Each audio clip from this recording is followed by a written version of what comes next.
Hello and welcome to Scrolls. This is another patch video, it's just a slightly more delayed one. Today I aim to be showing off the new scrolls that are out for growth.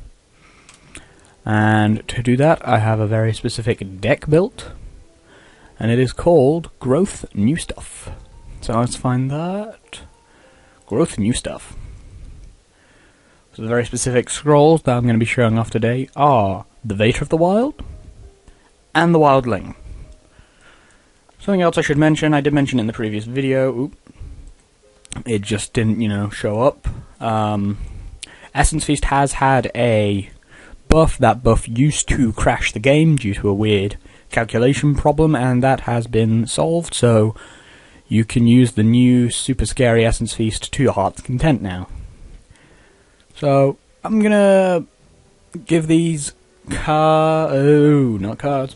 I'm gonna give these scrolls a good showing against the hard AI. Not sure whether I'll win, but the goal really here is just to show the cards. So I have some things to say already. Vater of the Wild. Everyone was really excited and expected it to be really good, and so far everyone's been quite disappointed. It's a 1/2/1 that gives resources, and that was the main selling point. The fact that it doesn't give the resources until the turn after severely put people off, which is not good. Here's how I'm planning on doing this. I'm going to play the Kinfolk Brave as fat defense. When I say fat, it's got 2 health. And then play the Vater of the Wild behind that, just so that the turn after I can play the Wildling. Doesn't matter, because the turn after I'd be playing the Wildling anyway. That's my problem. It's kind of a bit too delayed for what it does, and that's something that needs work, I feel. So let's play out the Vater, give it some defense, and as you can see, I've gone up. Now, this little guy has got the best animation in the game, in my opinion. He is my favourite. He is adorable, and he just sits around for a bit. Problem is, he's easily killed, and doesn't give you as much ramp as you would probably like. If anything, it probably hurts you more because you think you're higher than you are because you forget about the Vater. With some playtesting it could work, but thanks to the fact that the deck sizes have been increased, it's too hard to reliably get a Vater of the Wild in your opening hand. Otherwise it would be very good. I think that could be a problem, is that people need to think of the Vater as a substitute for a Memorial. But Memorials are permanent. So... So you'd want to pick a Memorial over this unless you really want something fighting on turn 2. I've summoned another creature. This is the Wildling. She is crazy. So the Wildling is a creature which, when summoned, starts off as a 0/1/4, but when another creature, has to be a creature, is summoned next to it, it takes damage and then its attack is increased. So 2 of those, it becomes your Kinfolk Brave. It's a slightly delayed one, but the benefit of this is that if you do things like play Blood Boil on it twice, and then give it a healing source in front of it, every creature I play will now increase its attack by 3, decrease its health by 1, and it is then healed. It suddenly becomes a fix-itself the Kinfolk Brave. So watch now as I sacrifice this for stuff. I'm going to play a Kinfolk Brave. It's now a 3/3. Play a Ragged Wolf. It's now a 6/2. I'm not going to play anything else right next to it because I don't want it to die, and that is the danger.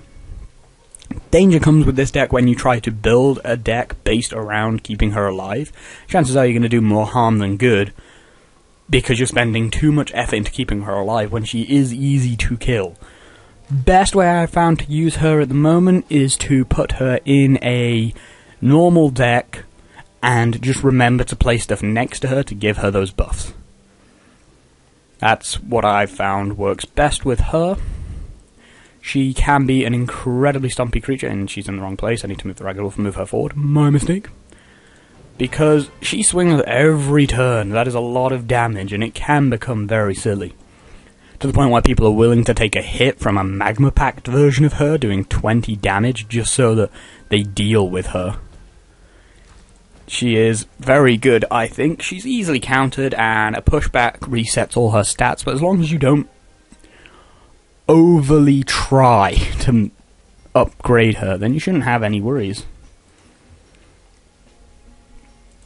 Now here, my Vator's still being a buffer. It's very useful. I'm going to play Ranged Main on that, start wounding that, and I need to deal with him pretty soon. So let's get both of these down and use my Wildling to kill an idol. We've got a lot of enemy Ragged Wolves showing up, so it would be nice to have them dealt with, especially now that this Great Wolf is here.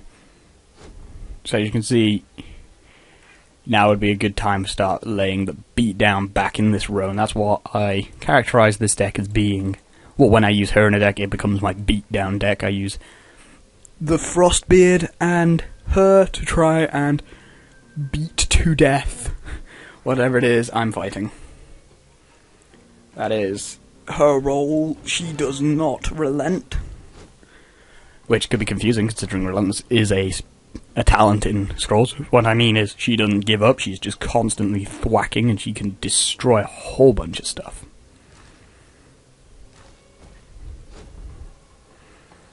So I dealt with the Brother of the Wolf, which is pretty good. The Vator of the Wild, as you can see, hasn't done much. It's got me up to 5, and I would not be at 5 if I didn't have that, so I need to be careful about it dying, because that would set me back some. Very clever trick of the AI to drag me over there to deal with that. I'm going to play the Frostbeard next to it, because I can.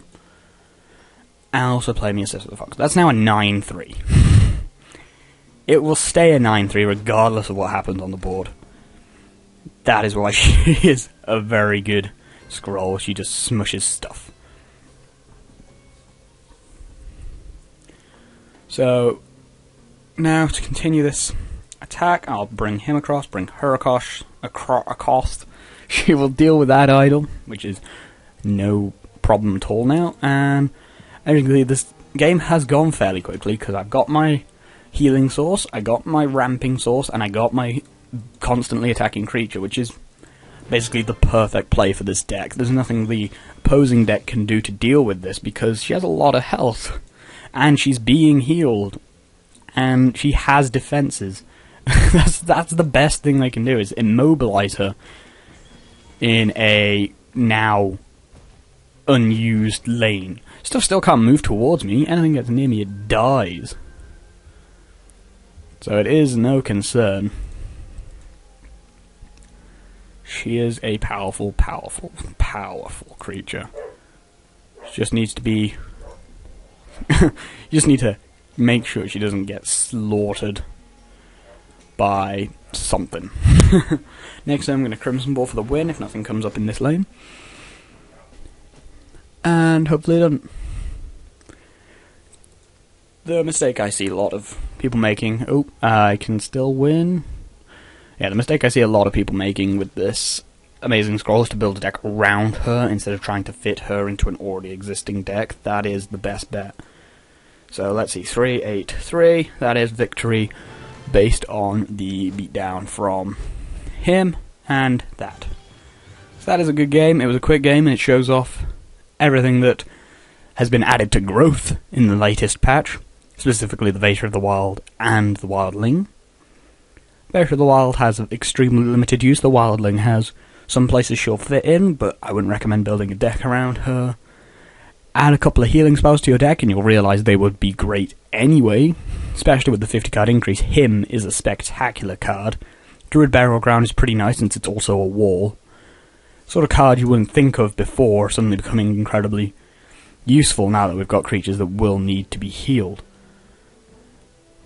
So now I'm going to just head off to the store, spend 100 on a random scroll, and get myself a proxy charge.